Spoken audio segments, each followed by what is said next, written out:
Well, it's my great pleasure to have Mark Vernon back on the podcast. Thanks for joining us, Mark. I know it's a bit late where you are, but hopefully the energy will kick in once we get the conversation going.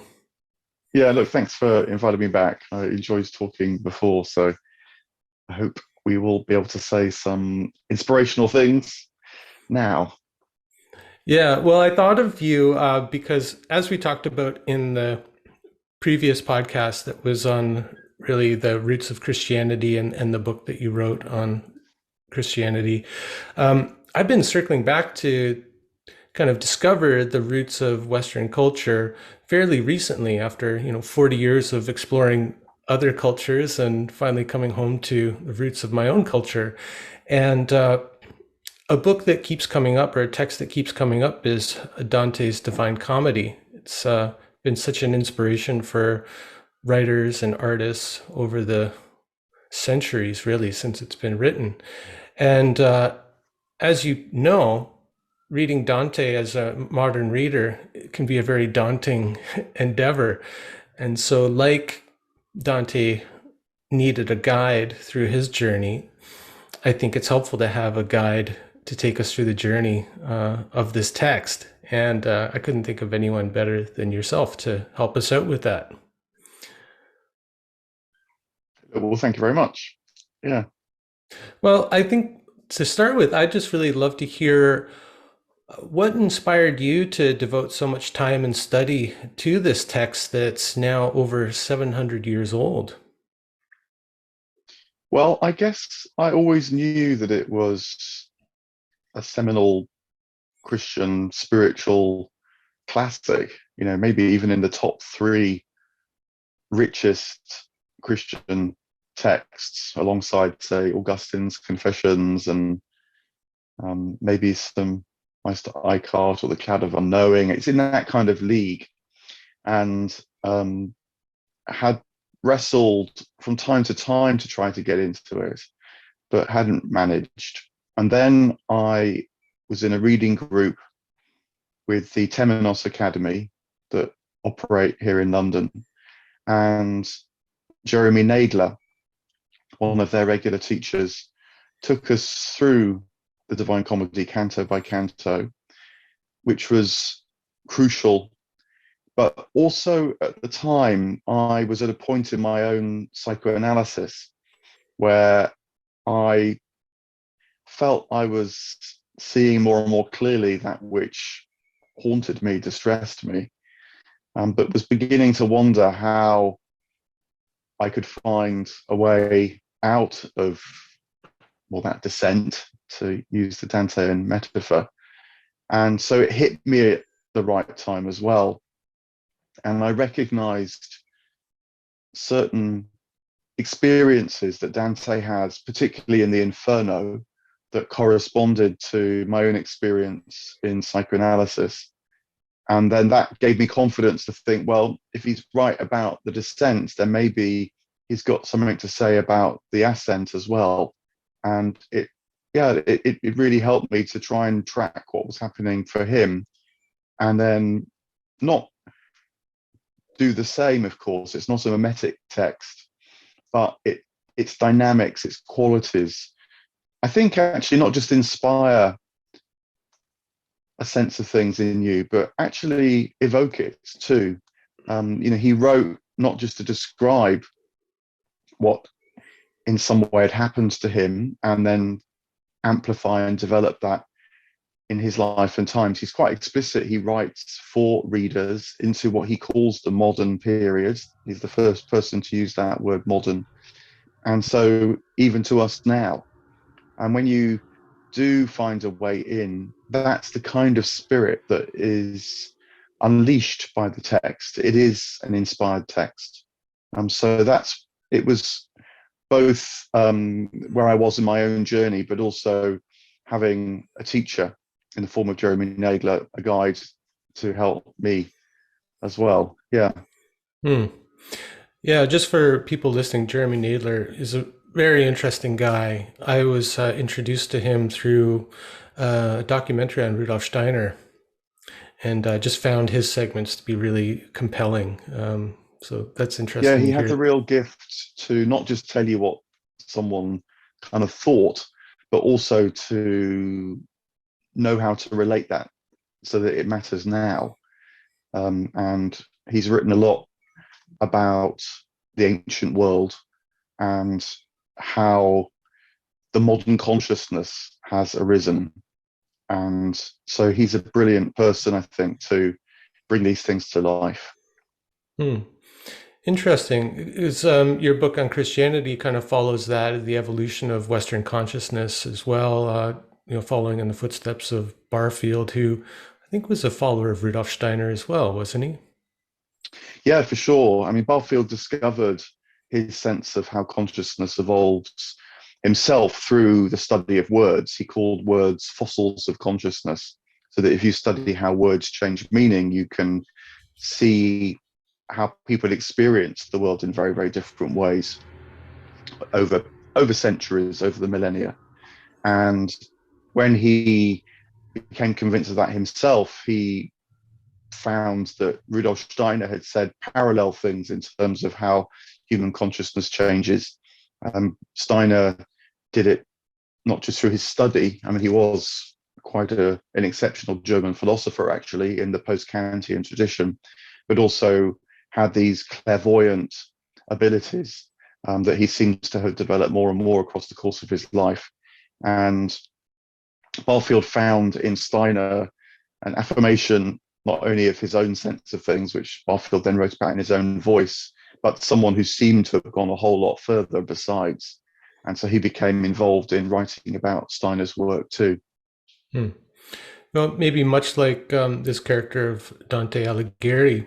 Now, maybe it'd be helpful for us to get a sense of the place and time in which the Divine Comedy was written. Now, can you give us a little background on who Dante was and where he was at when he started to write this text, which I believe took about 10 years in the writing, wasn't it? Yeah, I mean, maybe even approaching 20, certainly. He starts to write it in the last part of his life after he has been exiled from Florence. So the Italian peninsula consisted of city-states in the 13th and 14th century. Dante's born in around the 1260s and then dies in 1321. And it's at war, a kind of bloody civil war. And Florence itself is in a kind of decline, although its power and wealth is increasing across the course of Dante's life. Mercantilism is being born, aided by new forms of banking. And so lending, Florence issues the florin, a coin that enables and supports this mercantilism. So new money's coming into Florence. This creates instability, conflicts between secular and ecclesiastical rulers. This is the age of papal armies as much as private wealth. And the ups and downs of that throw Florence into civil war. Dante, to the midpoint of his life, had already become quite well known, both as a poet. He invented what's called the sweet new style, and also as a politician. He was one of the priors of Florence for a period. But that led to his exile because through the political shenanigans, he found himself on the wrong side. And so couldn't return to his beloved city on pain of being burnt alive.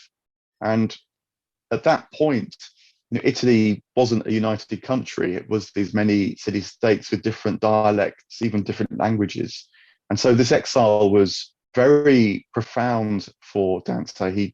He did lose his wealth and actually lost touch with his family for quite some time too. But it precipitates this huge crisis in his life. And through the period of many years, wandering from one city state to the next, finding some refuge in other courts. He had kind of some transferable skills at least. But nonetheless, the Divine Comedy is born out of this breakdown, which I feel is really important to remember that that's typically even, I think, the way that it is. The greatest visionary expressions of human possibility and divine connection come out of turbulent times. And that's certainly the case for Dante. Hmm. Yeah, and something I didn't know until listening to a rebroadcast of a documentary on the CBC here. I think because it's 700 years since his death, they've been rebroadcasting some of these documentary series on the Divine Comedy. But he was actually married and had children that he had to leave. Isn't that right?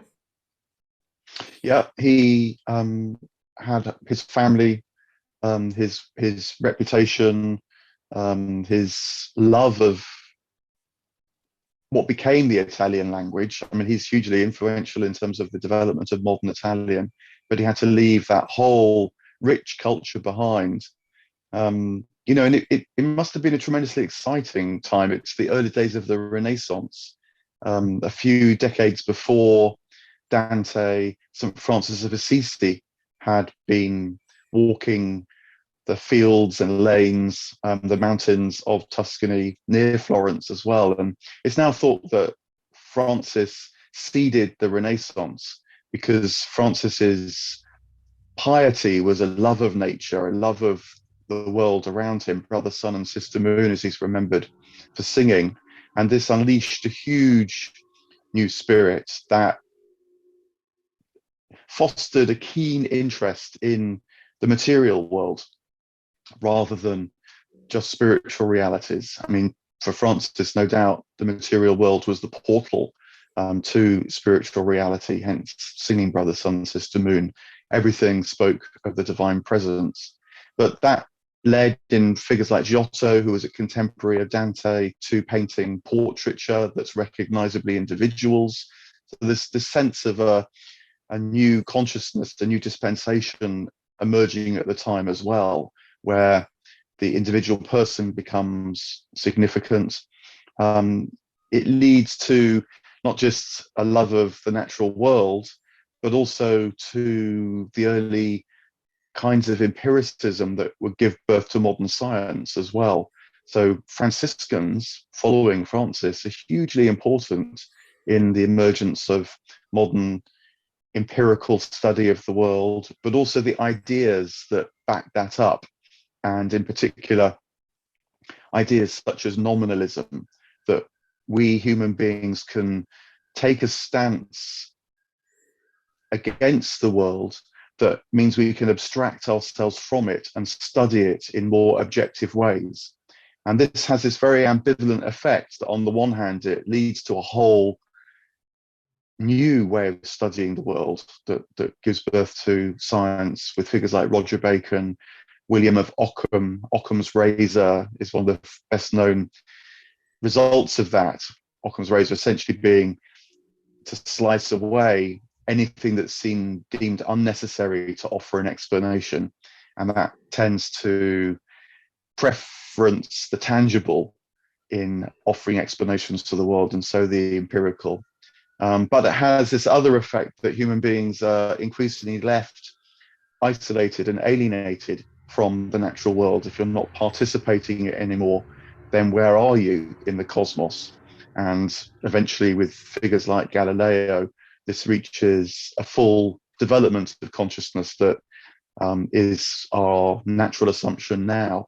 But it all follows a kind of unexpected consequence, really, of Francis of Assisi a few decades before Dante. But the deeper implications of the spiritual revival are starting to be felt by Dante. And I think that in his exile, he realizes the breakdown of the medieval world taking place around him, felt in his own breakdown, and so yearns to give expression to a possibility for himself, but also for future generations. And the Divine Comedy is the richest expression of that.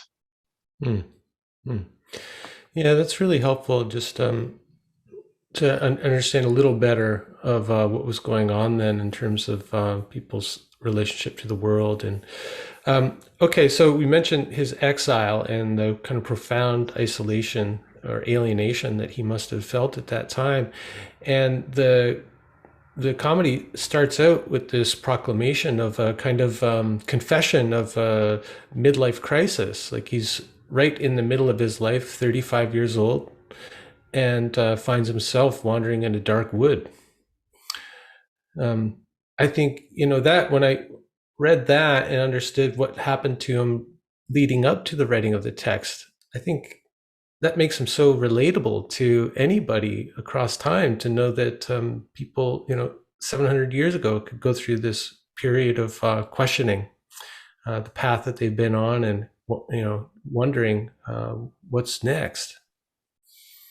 Yeah, I mean, it is the first literary midlife crisis, and he writes in Italian too, the vernacular that could be read or understood when read out by anybody. We know that the Divine Comedy was a huge success right from the word go, and he therefore is giving expression to this inner life of the new sense of being an individual.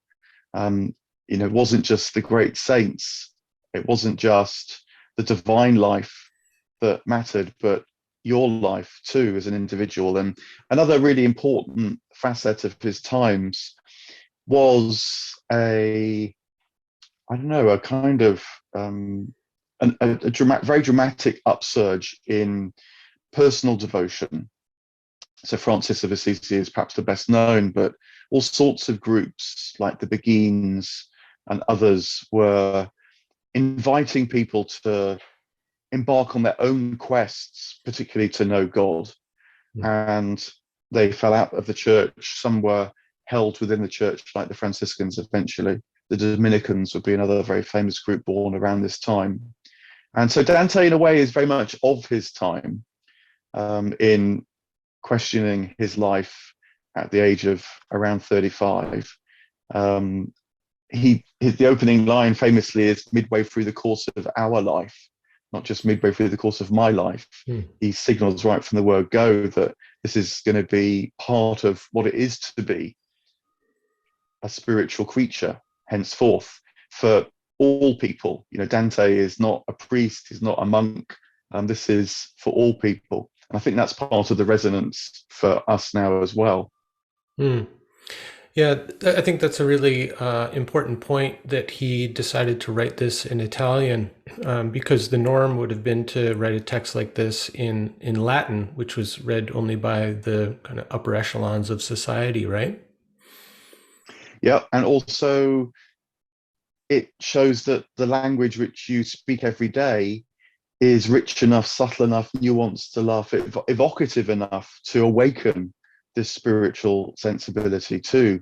He writes in the sweet new style, which itself is part of conjuring up the sense of the individual's love and yearning for the divine can inspire, power this journey. And so the very fact of writing in Italian at one level is about making it much more accessible, but at another deeper level is about forging a new kind of spirituality that's not reliant on these exclusive languages like Latin that belong to the spiritual and theological adepts, but is saying, no, this spirit is alive in you in the very words you speak.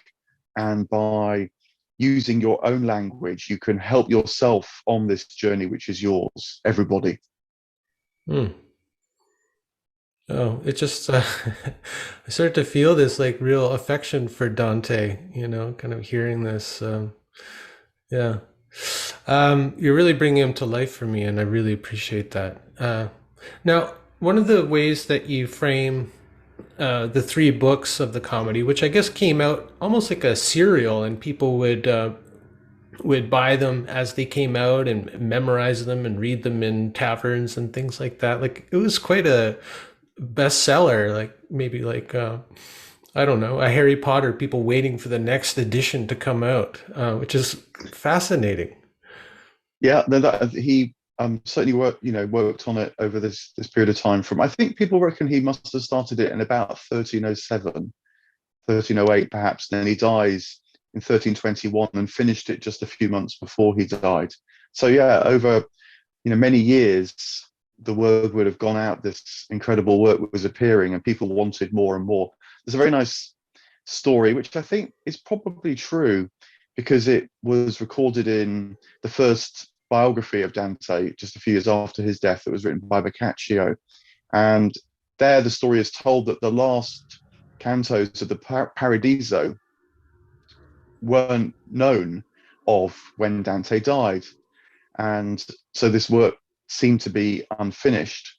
But Dante then appeared in a dream to one of his sons who had already taken up the mantle of celebrating their father, and told the son that the remaining cantos were in a niche that was hidden behind a stove, that no one knew about, no one knew it existed.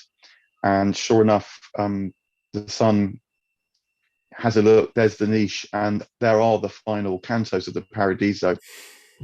And I mean, I buy the story, partly because it does make sense for Dante to have been anxious about the final cantos appearing in his own lifetime, because there, I think, are where the full expression of his revolutionary Christianity is given voice.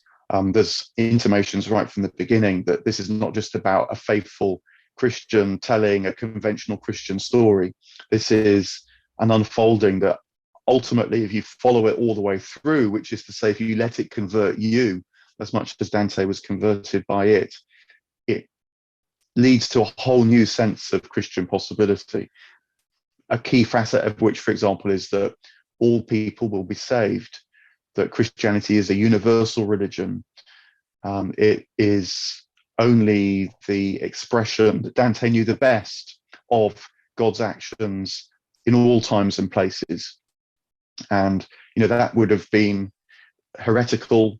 I mean, it's sort of heretical now even, but nonetheless, it was certainly heretical then and could have got him into severe trouble. And so in the last parts of the Paradiso, where various saints and souls and angels communicate this to him, and these include figures like St. Peter, the original Pope, who give Dante their blessing. And Dante is claiming great authority for the revelation by then. So wanting to keep it hidden until after he died does make some sense. Yeah, that makes total sense. Like if his feud with the Pope wasn't enough to get him burned at the stake, then this revelatory text would certainly do the job. Yeah, that's fascinating. Even if that story is not literally true, I want to believe it because it's such a great story itself. Now, I wonder. Okay, so how would you think of I mean, in the subtitle of your book, it's you talk about the whole comedy as being a kind of a map of transformation. So is that the best way for us to understand it, as a kind of a journey of initiation from one kind of mode of consciousness to a more enlightened mode of consciousness?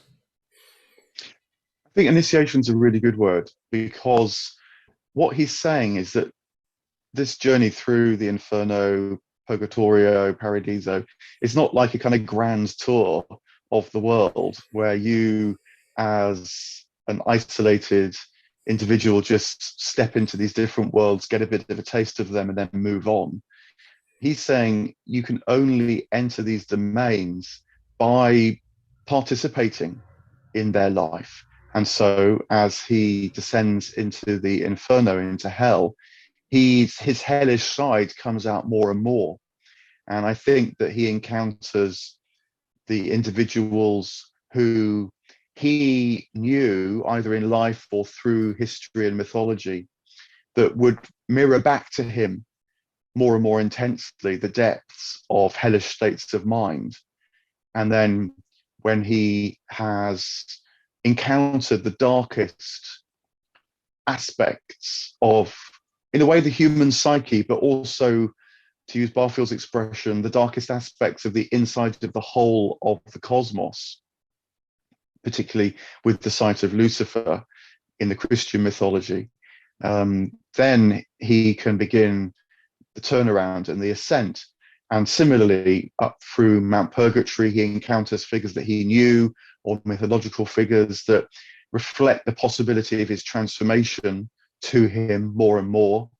And then in paradise, something similar happens where it's not really till the paradise that he's actually able to start to encounter reality as it truly is, as an enlightened person. So this is very much like an initiation where you enter the darkness, feel the fear, encounter these dark realities and know them in yourself as much as in the world around, perceiving them in the richest possible sense. And that's necessary for a proper conversion. This isn't just a download about a few facts of existence. This is about sharing in life in all its fullness.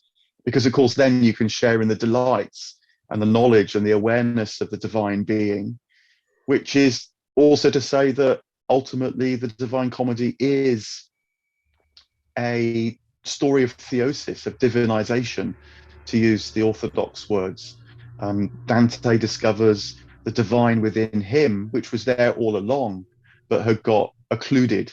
And he realizes that there's only one life, and that's the divine life, and his life participates and springs from that one life. But to really know that through and through, you have to encounter the myriad ways in which life comes at you and in which you think you know it in its limited forms, and push through those tight, trapped, inhibited forms of life to see and know in the deepest parts of yourself the fullness of life. Mm. Yeah. And like any kind of classic tale of initiation, one of the first things that happens is he meets a guide or mentor to help him on his journey. And what's the significance of Virgil as Dante's guide through the three cantos? Yeah, well, I mean, just that he Virgil's the guide through the Inferno and the Purgatorio, and then he meets Beatrice, who guides him through the Paradiso. I think that he meets Virgil for the first two major stages because he has to go through the darkness. And it's a bit like if he'd met Beatrice at the start, it's a bit like falling in love. You know, when you first fall in love, you think that you've got the one-way ticket to paradise and you'll never have to face a tricky moment again. But probably as the relationship unfolds and as aspects of yourself and your partner start to show up that had got lost in the first thrill and light of love, you realize that that's not so.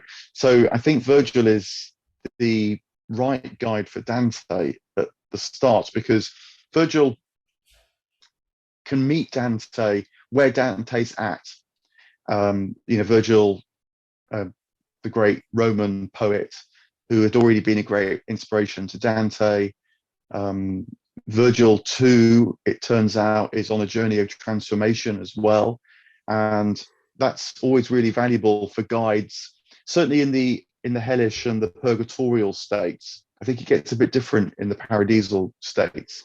But you want a guide for much of your life who is transforming too, because that dynamism is what transmits as much as, we're going to turn left here, or I'm not sure what's happening next, or trying to discern what's going on. So Virgil is the person that actually Beatrice sends to Dante when he wakes up in the dark wood midway through the course of our life. And what's so interesting is that Virgil does tell Dante right at the start that Beatrice has sent him, and that in a way he can be assured that this journey is a bit like journeying through a labyrinth. There's going to be all sorts of turns and twists and moves away from the center, but there's actually ultimately no wrong turnings. But he can't just immediately, as it were, take Beatrice by the hand and return to the divine. That would be to leave a whole part of himself behind, and he must encounter that dark side to know that it's all part of the divine life. And hence Virgil says, okay, we've got to take our steps now through the gates of hell, even though I've told you this is receive the blessing of Beatrice and St. Lucy and the Virgin Mary, a kind of cascade of female saints who have seen Dante's plight from the high heavens. Hmm. And for people listening who aren't so familiar with the story, Beatrice was Dante's kind of first ideal love object, right? Like his first love, I think, when he was 9 years old. Yeah, the story goes that he caught sight of her, and in that youthful infatuation, love awoke within him, and he became obsessed with her. She was influential on him forming this sweet new style. At one point in the Purgatorio, other poets asked Dante, how did you develop the sweet new style? And he said, I just paid attention to what love was doing to me. Again, quite a revolutionary idea at the time. But yeah, but Beatrice dies quite young in life. Dante says they only met on a handful of occasions, but nonetheless, her presence stayed within him in the way that infatuation can. And although she chastises him terribly when they finally meet on the threshold of paradise for being too wedded to the infatuation and not being able to follow the love through to what it was really speaking of. Nonetheless, this was a moment of awakening, infantile awakening, you might say, but still necessary awakening. And Beatrice is the seminal figure in that. Mm-hmm. And am I right in remembering that Virgil was a pre-Christian figure? Like, so he was considered a pagan? Yeah, he's an interesting figure because he was a pagan poet. Particularly, he writes the Aeneid, which the the Roman Empire after the time of Augustine feels is its kind of foundational myth told in wonderful Latin poetry. So Virgil's very seminal like that. He does write verses that Christianity subsequently took to be prophesying the birth of Jesus. He writes lines about a new world appearing with a sun from heaven descending.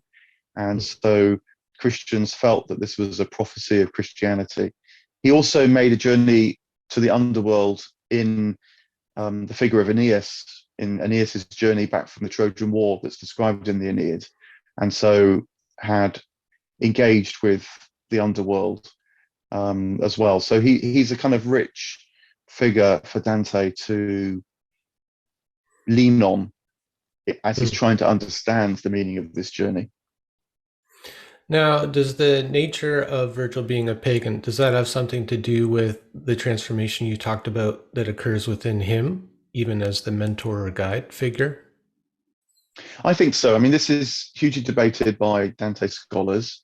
Virgil himself is in limbo, he tells us, and limbo is a place right on the edges of the Inferno, which is a peaceful, tranquil place, actually, that has some light. And there are other great pre-Christian poets and thinkers from other faiths as well. And whilst Virgil says that he will be returning to limbo, it seems to me that that is him being humble about his state. Because the truth is that Virgil doesn't just journey through the Inferno, which incidentally he tells us that he had done once before. He had been asked by a necromancer to journey to pull a soul out of the deep depths of hell, and had done that once before, which is another one of these interesting details. The Divine Comedy constantly throws up these wonderful facets that you wonder about the meaning of. But then Virgil accompanies Dante right to the top of Mount Purgatory. And you can only enter Mount Purgatory if you know within yourself the transformation of divine salvation. And so this must be active and alive in Virgil.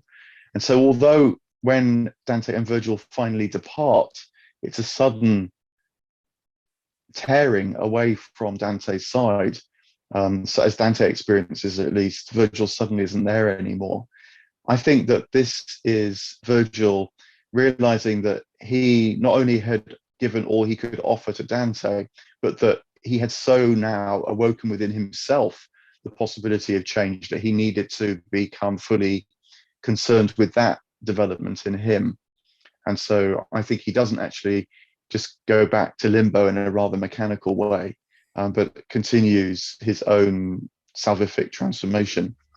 We know that things are never quite what they seem right from the word go as well. So, for example, in limbo, Dante's first readers would have expected to see unbaptized children, because the official doctrine of the church was that if you died before you were baptized, you weren't condemned, but you went to limbo in a kind of eternal antechamber that was pleasant enough, but didn't enjoy the full divine blessing. But Dante doesn't see the unbaptized children in limbo. In fact, sees ultimately the unbaptized children in the heights of paradise, in the Empyrean itself. And so he's constantly playing this dynamic out where things aren't as you quite expected them, but they're close enough for you, particularly Dante's early readers, to feel you're there. They're not so strange right from the word go that you don't even feel you can really know what it might be like to be there. But there's this constant unfolding of the truth of reality that you're only finally able to see in the last cantos of the Paradiso. And then all these strange anomalies and shifts and moves and open questions and so on, I think finally fall into place. Hmm. Fascinating. So he was kind of offering a renewed vision of the familiar territory of Christians at the time. Yeah, I mean, this is why I think that ultimately it is a story of universal salvation. That, and how could it be otherwise? You know, Dante realizes that all life, every being, from all times and places, are expressions of the divine being across myriad times and places. And so, how could it not be that everything returns to God because it's always already in God? But you've got to take seriously the darkness of life as well. And so his way of doing it is to enter the darkness, and by entering it, see how it can return to the light. And that's why, although it's a universal story, it has the first section of the Inferno. The literal reading doesn't understand that, of course, but Dante is signaling right from the beginning of things that this is not a literal reading. It's what's sometimes known. Well, Dante actually explains this in himself in a letter that survives. He says that the key dynamic alive in the Divine Comedy is what was called the tropological.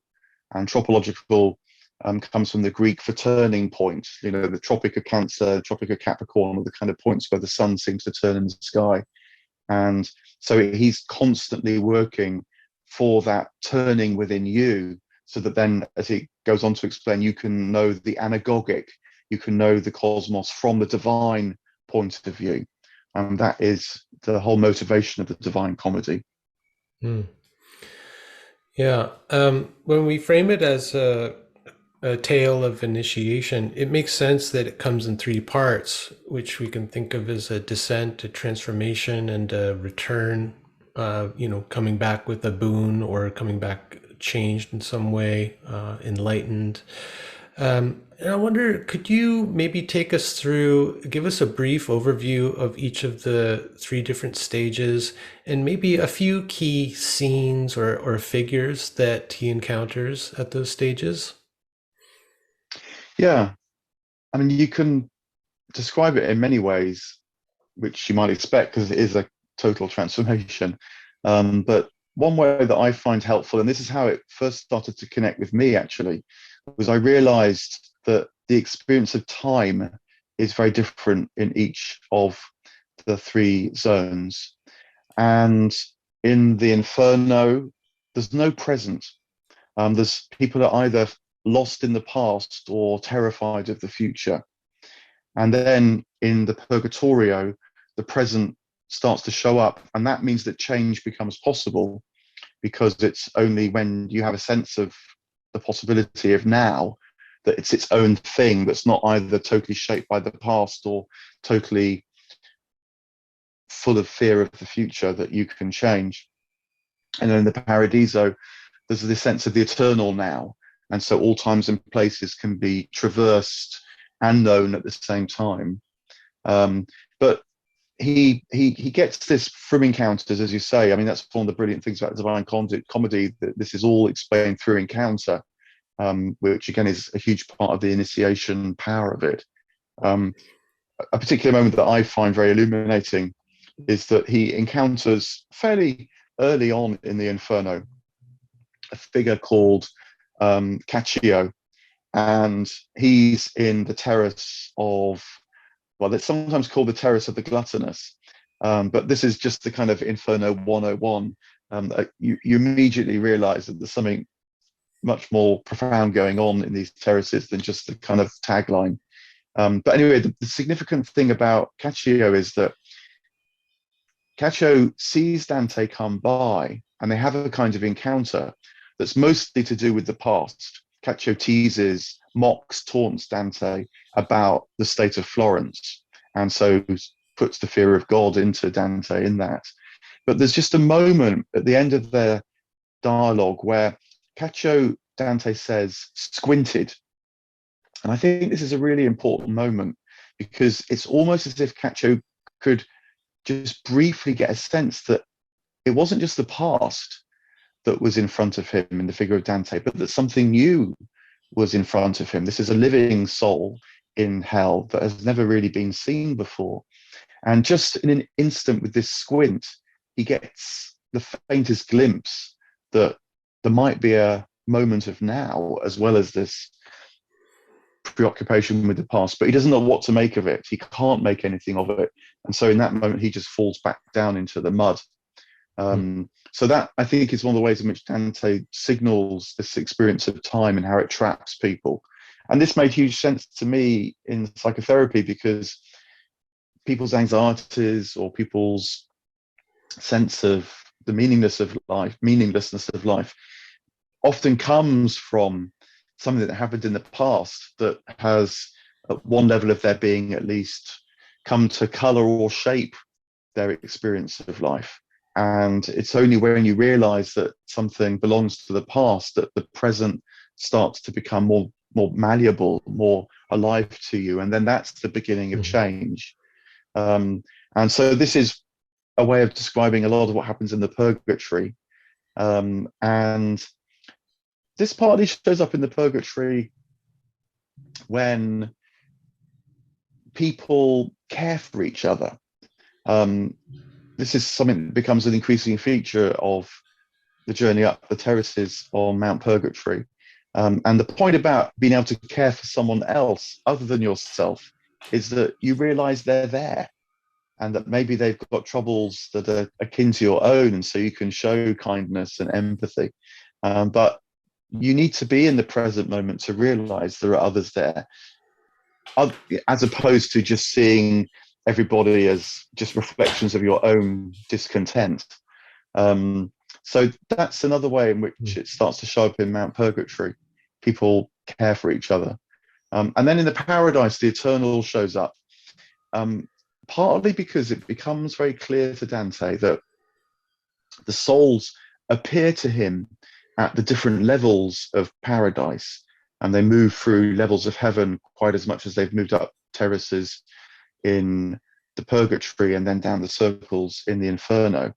But unlike the circles of hell where people are trapped, and unlike the terraces of purgatory where people must spend a certain amount of time to complete their transformation, in paradise he realizes that the souls are able to traverse the whole of the heavens. And so although at first, like a figure called Piccarda Donati, who's very significant to Dante, she appears to him in the first heaven, the heaven of the moon. And Dante at first is a bit disconcerted by this. He says, how come you're in the heaven of the moon? I would have thought you would have been close to God, not in this low heaven. And she shows him that she can traverse many different levels of heaven, and she's appeared early in Dante's journey, in part in order to meet Dante with the familiar face and encourage him, awaken in him the extent of this new part of the journey. And as she completes what she has to tell Dante, Dante sees her disappearing back into the full light of the divine, the Empyrean. And so she can traverse the whole of space and time because she knows the fullness of eternity. Hmm. Yeah. I mean, the encounter with Lucifer in the Inferno is really amazing. I mean, this image of Lucifer as a really kind of fallen, beastly creature with his wings like barely flapping. You describe him as over like 1,000 feet tall. So this huge, hairy beast with these wings that are just like a dying moth or something, just kind of moving on their own. I mean, is that a unique vision of Lucifer that comes from Dante, or is this something that people would have been familiar with? I think it is Dante's unique perception. It makes sense in a much broader tradition because he broadly follows a Neoplatonic perception of how darkness increases the further you are from God. So Lucifer is at the point of existence that's just not falling out of existence altogether, which of course is also to say that Lucifer, even at that extreme point, must still be within the divine life. And that is signaled in the movement of these wings. But there is this sense, you're right, that is it a movement of life or is it a movement of the last gasps of life? And at that point, Dante presumes that this is life on the cusp of falling out of existence altogether. And so, yeah, Lucifer reminds him of a great windmill. And I think this is really significant because although windmills had been around for many centuries, with this new period beginning to unfold, mercantilism and so on, windmills were starting to appear quite a lot across the Italian landscape. And I think they must have really freaked people out at first because what they were doing was extracting mechanical energy from the wind, which to the mentality of the times would have still been not just the wind of the weather, but also the divine spirit moving Hmm. across the land and the face of the earth as well. And so to have a windmill that just seemed to take brute force out of the air would have been quite devilish. And so it's a natural way for Dante to describe the size of Lucifer as well. But it still is an energy of sorts. Hmm. Yeah. Oh, that's so fascinating. The windmill image. Yeah, it must have been a time like the dawn of the machine age, but the way people would have perceived that would have been something like Don Quixote having this vision of the windmills as great giants, or um, yeah, there's something about like stealing of the spirit and using that for this kind of like mundane machinations or something. That's something like really powerful about that. Yeah, and Um, this is partly mm, why Dante is a prophet of his times and ours, because it wasn't like machines hadn't existed before. Windmills have been around a long time, but the consciousness to turn this into ultimately an industrial complex that could, um, around which a whole society would become orientated, the extraction of energy from the material environment. That is a whole new thing. No one had thought that, imagined that before. And so that's what Dante begins to see unfolding in his time. hmm. And equating that with Lucifer. I mean, there's another idea that Rudolf Steiner had, equating kind of technology to the Luciferian. So another kind of strange parallel there. Um, Yeah, I'm sure Steiner knew of the Divine Comedy. And so his two sort of powerful angelic presences that govern our times are Lucifer, who woos us into a promised future, and then Ahriman, who drags us into a feared past. And yeah, you can. That's a good sort of Steiner move, that Steiner often takes things which are around in the traditions and just gives them that extra twist, as he does in Yeah, this case. yeah, that's a good point. And then, if people don't already have a vision of this, the Inferno is like, I imagine it as like concentric circles that are going down, and so gradually getting narrower and narrower. So when we find Lucifer at the bottom, that's the furthest away from the kind of the mundane light of the sun, you could think. But that's also the entranceway to the Purgatorio, which is like a kind of mirror image of this conical descent, in that it's a mountain that's terraced, has terraced levels that you then climb. So I think that's just so. The bottom of the Inferno is the entryway to what becomes the Ascension, which is this kind of topsy turvy, or flipping things upside down in a way. What's the significance of Yeah, that? yeah. Well, the story is that when, and Dante tells this story, when Lucifer fell from heaven along with all the other fallen angels, fell from the divine towards the earth. And when Lucifer reached the earth, the living matter of the earth was so horrified by this falling presence that it rushed ahead of Lucifer as Lucifer fell, and so forms the shape of the Inferno, but also then appears on the other side of the earth in the shape of Mount Purgatory. And so Mount Purgatory is the mirror image of the Inferno. The living world was horrified by what was happening, and so fled even as Lucifer fell. So it's a wonderful image. And we learn too, according to Dante, why Lucifer fell, which was part of the sort of the deep heresy, because what Lucifer did that was a mistake was want the divine knowledge too quickly before he was ready for it. And this is a kind of retelling of um, the great journey of Christianity from the Edenic state through the fall to the return. That this is putting it slightly in my way now, but I think what this is saying is that we are destined for the divine, but God doesn't want just spiritual robots. God wants kind of co-equal participants in the divine life. And so that for us created beings requires a kind of process, a fulfillment, you might say, of our being. And that Adam and Eve, and also Lucifer in the heavens, they too quickly rushed towards the divine after their creation. And so now have to go on this great journey, which we experience in time, in order to know the fullness of eternity. And so I think speaks not just about Adam's return to the divine, which Dante actually sees, but also ultimately Lucifer's too, for all the darkness that accrues around him. And that's anticipated, at least, to come back to your point, in the fact that Dante and Virgil find the way out of the Inferno by crawling onto the very body of Lucifer.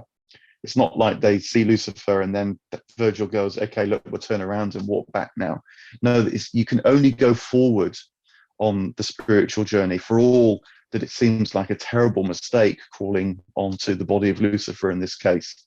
And so, the divine will is always working its way out for our good, is one of the central messages of that point in the journey.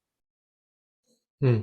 Yeah, there's also something there about being really close to, like, you could think of it as God's shadow, or being really close to the darkness in order to really be transformed and to be truly enlightened. Like, we have to climb up on its back, and like, I mean, just the way the image is painted, with the fur and everything. I mean, what a visceral, kind of embodied experience that is. It's amazing.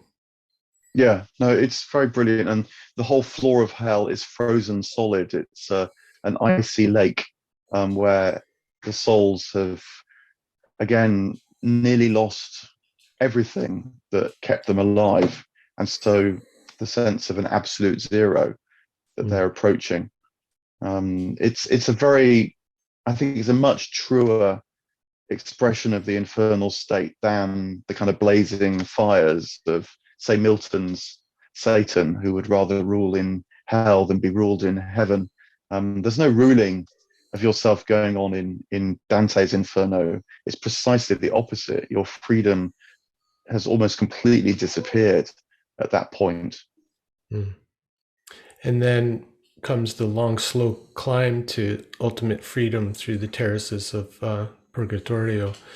Um, Maybe I'm just noticing the time, and I mean, this is huge. You've written a whole book guiding us through every section of the poem. You've released a bunch of podcast episodes that I've been working my way through. Each one is a half an hour on each of these sections. So it's obviously really dense with imagery and meaning. So I want to be respectful of that. But I'm really intrigued by the mirroring. So the encounter with Lucifer, and then at the end in the Paradiso, the encounter with God is remarkable. I mean, what a Yeah, visionary account that I've never read anything quite like it, actually. It's amazing. Could you talk a little bit about that and maybe paint a picture of that for the listeners? yeah. Well, look, just in parenthesis, it sounds like maybe your dog needs to Oh, can you hear take a him? break as well, actually. But I'm happy to carry on talking as long as you are, and the dog is too. But Okay, let me take care of him actually, because he's senior and he's a bit he's got dementia, and so he gets kind of stuck in these loops, and so I'll go take care of him. Thank you.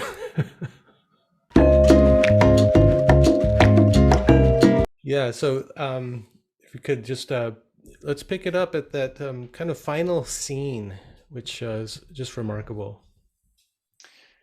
yeah, I mean, there's a huge amount that could be said about this. And actually, Brian, if you wanted to talk more richly about this final stage on a future occasion, I'm very happy to do that. And partly because I'm one of the things which I really wanted to ensure in my book was that as much was said about the Paradiso as is said about the Inferno, because it feels to me one of the tragedies of our times is that people are often interested in the Inferno, but not that much in the Purgatorio, and then they don't even begin to engage with the Paradiso. Whereas for Dante, that's when the life really starts, in fact. Yeah, Um, oh, that's such a good point. I mean, I think for the longest time, I always just thought of it as Dante's Inferno. And then to find out, no, it's actually Divine Comedy or Commedia, and it's got these three parts to it that you'd never hear a lot about. But I think it was when I first saw the Hieronymus Bosch triptych, which is I think maybe based on Dante's, but it's anyway. But then realize, oh, there's actually three parts to it, and yeah, there has been a lot of attention paid to the Inferno part because I think the imagery is so kind of rich, and it's like this amazing kind of fantasy horror novel almost, you know. But anyway, yeah, I hear you. it's it, yeah, yeah. Well, look, maybe just one way of describing what happens to Dante in the Paradiso is with a, again, one of these kind of interesting details that you can wrestle with for quite a long time, wondering what on earth to make of it. But Dante says that in the first part of the Paradiso, so this is when they rise through the heavens of the moon and then Mercury, Venus, the sun, Mars, Jupiter, Saturn, into the heaven of the fixed stars, and then to the primum mobile, which is the kind of interface between the created order and the uncreated order. In all that journey, not quite from the get-go, but certainly from the sphere of Mercury, he can't see the faces of all the souls that he encounters. He knows their presence, he hears their voices, he sees their light, but can't see their faces. And on a couple of occasions, he asks, you know, why can't I see your face? And they say it will be disclosed to you at the proper moment. And I think what this is about is that Dante must, you might say, be able to see his own face first. And that's to say, to understand that his face is the divine face, that when we encounter other human faces, we're encountering the image of God. I mean, the Sufis put it rather well when they say everything is the face of God. And of course, Dante was deeply influenced by Islamic mysticism too at the time.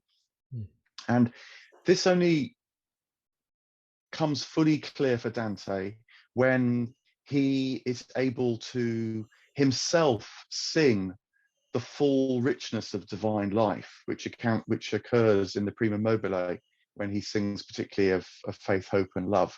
And then he encounters Adam, the aboriginal human, and so sees the fullness of humanity face to face and is able then to understand who he is. And I think that's so important because it's when we understand who we are as human beings that we understand the nature of the divine presence within us. And then Dante can enter the Empyrean, which is the uncreated order, the regions beyond space and time, the regions that hold space and time. And he starts to see what at first seems like a series of reversals or twists and turns to him. So he notices that instead of the souls coming down to greet him, they're now rising and taking him towards the center of all things. He realizes that the center of all things is also the circumference of all things, that this what appears to him first of all as an infinitesimal point of light from which pours everything. He also starts to see that from that pouring is contained everything in the same point of light. And so you get these instantaneous shifts, which are also simultaneous expressions of different dimensions of reality. And it's like reality that had been tightly folded up to his earlier perceptive capacities now starts to unfold and be seen in all its richness. And he describes this in many ways. One of the ways is towards the end, he sees first of all a flowing river of light with souls dancing and skating across its surface. And then this straight flow, which in a way is the last echo of linear time, turns into a beautiful circle, which of course is an image of completion. And then that circle itself shapeshifts again and becomes what looks like an amphitheater. And I think the reason why it looks a bit like an amphitheater to Dante is because an amphitheater in a way is a microcosm within which is seen the macrocosm that it represents. You might see a play or something in an amphitheater, which is a kind of snapshot of life. But Dante realizes that in this macrocosm, he's seeing the microcosm now. And then it becomes the white rose, which is one of the best known images from the Paradiso. And I think the point about a white rose is that it's at once regular, but also is dynamic and organic. If you actually, I went and looked at white roses quite a lot when I was writing about this part of it. And this is what occurred to me, that a rose has a kind of symmetry, but that's also completely free flowing.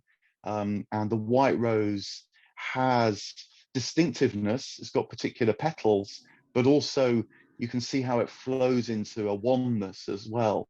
And of course, whiteness is at once life and light admitted, but also draws you into it. And so you feel depth in something that's white. And so Dante uses this image to show us how reality unfolded once more. And the other thing that I love about the Divine Comedy is that life becomes richer and richer and more full of movement, and the individual souls become more and more themselves. And it's as that vitality intensifies that the divinity becomes more and more manifest as well.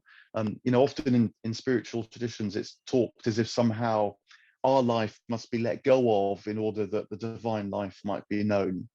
And in one moment, there's a kind of truth in that, because we're often confused and ignorant about the nature of life. And so in a way, it feels like that ignorance, that appreciation of life has to be let go of. But Dante is very clear that if that's true in one moment, it's only so that the true dynamic of life can be known both within ourselves, and then as we know it within ourselves, so we know it more and more in the world and the cosmos, and then the Imperium around us as well. And so this grows and magnifies. And Dante says, I'm starting to run out of words and images to describe this, which of course must also happen because words and images are only portals, are only stepping stones along the way. But the last image that he gives us before he falls into the silence, that's the fullness of the divine realization, is that he knows himself to be spinning like a perfect wheel with the love that turns the sun and the other stars. And so he knows that his being is at once with the being that fills all things, because it's at one with the being beyond being, from which our vitality springs. So this is tremendous sort of interlocking and then increasingly multidimensional, multifaceted initiation that he gives us, so that we can just feel something of that stirring in our own being as well. Yeah, I mean, it's completely psychedelic. The vision of God at the end. I mean, anybody who's experimented with psychedelics will recognize some of the imagery, perhaps. Now, the thing that really struck me about the Paradiso, that surprised me, was this ascension through the seven planets. Now, this is a really old Gnostic idea, and in the 1300s, I mean, would this have been common to still work with this cosmology or practice of going through the planets, or would this be a renewal of some older idea at the time? No, it's the standard Potomac universe before Galileo and Copernicus and all that. And so it's an understanding of the cosmos that is at once experienced as much as mapped. And so people experienced the moon as closest to the earth because the moon changes in its light, much as the earth changes in light as well. And then they knew that that Mercury and Venus too must be closest to the earth, because they move most quickly in the sky. And so it's a different kind of movement, not the changing of their light, but the movement across the celestial background. And so that leads them to feel that, not just in the cosmological schema as we would think of it now, but in terms of their participation in the divine light, the divine source, that Mercury and Venus must be closer to us because we move and they move. And then the sun is a kind of pivotal place in this cosmology because it's the brightest light in the sky, at least as we experience it. And so, if you like, well, one of the people that Dante meets in the sphere of the sun are the great theologians and philosophers and saints, spiritual adepts who've been able to articulate with words that we can most clearly understand divine truths. And so that is akin to the divine light of the sun that that illuminates life on earth most clearly. But Dante learns that he must learn to follow what at first seem like subtler lights. And so this takes him into the light of Mars and then Jupiter and then Saturn. And actually, if you can attune yourself to what at first seem like those subtler lights, you realize that they're actually communicating truths about divine life that are kind of hidden by the brilliance of the sun, but are necessary to absorb and participate in order to take you to the source, which is the source of the light of the sun as well.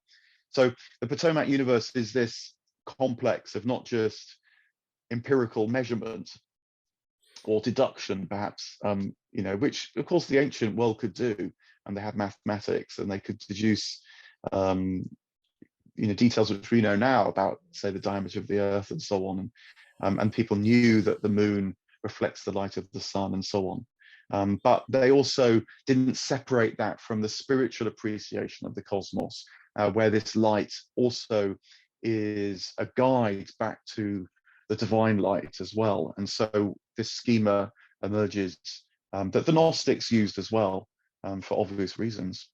Hmm. Yeah, well, thanks for kind of distinguishing that cosmology, which is all due to us regarding the cosmos from the perspective of the earth and all of that. But I meant actually like the practice, like the old Gnostic practice of ascending through the different planets and doing this kind of planetary remediation to purify the soul to become a pure enlightened soul closest to God, or dissolving back into the oneness, or however you want to think about it. But that actual practice, would that have, I mean, this is what he kind of takes you on, this journey, which harkens back to this old Gnostic practice, which was probably heretical.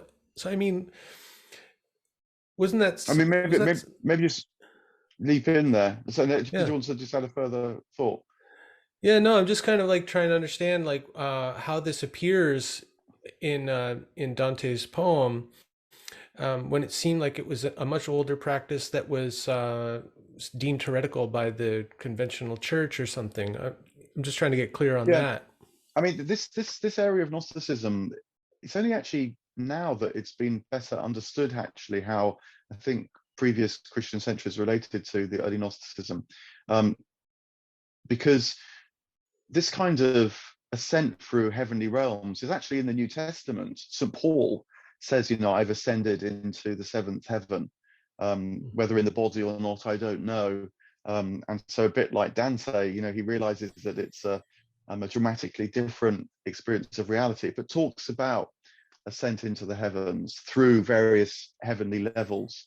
And I think that the early Christian church was what we might call quite Gnostic, in that it appreciated this kind of spiritual purification. But the difference, I think, between the mainstream Christian Gnosticism and that which became heretical was that the heretical Gnostics felt that the lower heavens, and particularly earth, couldn't be redeemed, that they were lost, and that no divine presence was going to come and rescue it. And so the heretical Gnostics sought escape from the earth rather than the redemption of the whole of creation. And that's what made the difference. So Dante's in the mainstream with his Gnosticism. I think he's also, though, influenced heavily by, again, Islamic traditions, where there's the account of the Prophet Muhammad on his night journey, going through domains of, well, hell as well, actually, as of heaven. And so this fires the imaginative engagement with these different regions of reality. And so that feeds into these cleansing practices too, from the Islamic tradition as much as from the Christian tradition. And so Dante sort of definitely takes it to a new level, and purgatory, the experience of that region of reality, is a distinctively Christian thing. Hmm. Although, cleansing appears in other ways in different traditions, of course. Yeah, thanks.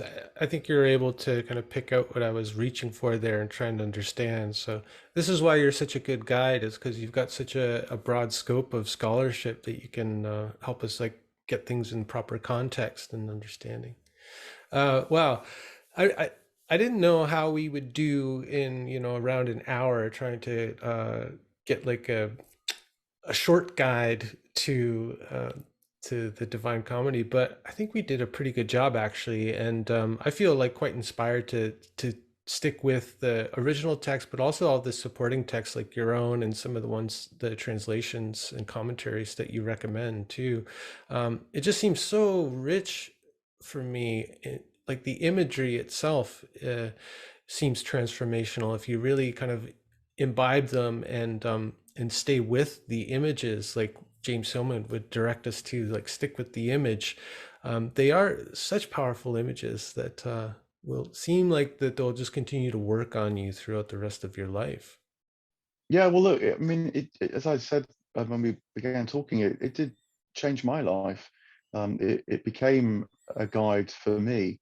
That's what happens to Dante. That's what you feel happens to you. But always triangulate it with the shared aspects of our journey, because ultimately we are all part of the one journey, even though we make our many different journeys. And so it precisely works like that. This is why it's such a genius book, and it's worth finding a way into it, because it can be such a brilliant guide. Hmm. Well, thanks so much, Mark. I appreciate it. And it's interesting because, now it seems like who's coming next maybe is William Blake, who you include a number of his paintings of the Divine Comedy in your book. And so it's like hinting at maybe what's coming next. And I think you're working on a course or a book about Blake. Is that right? Certainly doing lots of talks, which can be found on my YouTube channel. But that's partly just to see whether I can develop the voice to talk about Blake that then could become a book. Blake is another difficult writer, but difficult because, as he says, I'm giving you the end of a golden string, only wind it into a ball. It will lead you in at heaven's gate, built in Jerusalem's wall. He too wants us to know about our divine origin and destiny. And you can only know about that, like Dante, if you are on the journey. And so I think his poetry is in a very different way, but nonetheless is a similar effort to give us the end of this golden string, and lead us on our way. I'm working hard at Blake to feel the point of contact within myself that he writes about so powerfully. And when I feel I've kind of got there, if I get there, I'll then try and write about things as well. But at the moment, yeah, doing a number of talks, which are as much about me seeing how far I can follow Blake as anything else. Hmm. Yeah, it strikes me that I think that's how a traditional scholar would develop their work that might lead to a book is through teaching. And did you always want to be a teacher? Because it seems to be like that's what you've become in a way, even though your classroom might be YouTube predominantly, right? But you still seem to be working in this kind of classic mode of the scholar teacher. Um, is that something you always wanted to do, or did it just kind of happen? No, it's emerged, I guess. I mean, I, as we've talked about before, I used to be a priest in the Church of England, and that was a very mixed experience for me, which is ultimately why I left. But I did discover there that I liked preaching, giving talks and teaching and so on. And then I got into journalism when I left, and that is another kind of communication. I wrote features rather than news stories. And so, yeah, it's something which I've sort of discovered over time. And as I settled into realizing that what I really wanted to talk about was these spiritual journeys, have ended up doing the work I've done. Hmm. Well, you're a wonderful teacher and a great guide to these figures and their works. So I really appreciate it. And I think you're a remarkable man, and you're not very old, and you've lived such a full life.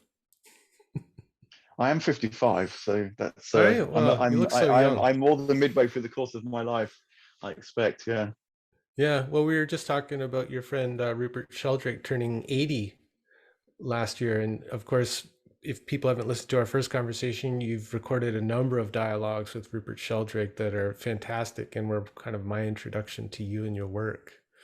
So, yeah. Well, I mean, look, Rupert was and is a kind of guide. Um, if only, and it's much more than this, in that the freedom of his voice encouraged me to follow my own sense of voice too. And it's that transmission thing that's often the most important part. I felt that he gave something of that to me that then I could try and make my own. Instead, I've just noticed that my screen's got darker and darker because yeah, it's night the time here light's now. So fading. I'm sorry about that. No worries. For viewers, I'm talking about ascending into the light and disappearing into the darkness. But anyway. And well, the sun's coming up midday where I am, so here we are. Right, Well, right. I'll let you go, and yeah, maybe after I do some further digesting of Dante and I feel ready for the next course, maybe I could have you back to talk a little bit about Blake, who I'm super intrigued by. Yeah, well, look, please, I love talking and thanks for hosting it. And and so on. All right. Oh, sorry, Yeah, did it just we're disappear completely then? All right. I'll let you go. Thanks again, Mark. Cheers. Cheers for now. Bye. The Medicine Path is produced by Brian James on unceded Coast Salish territory, Vancouver Island, Canada.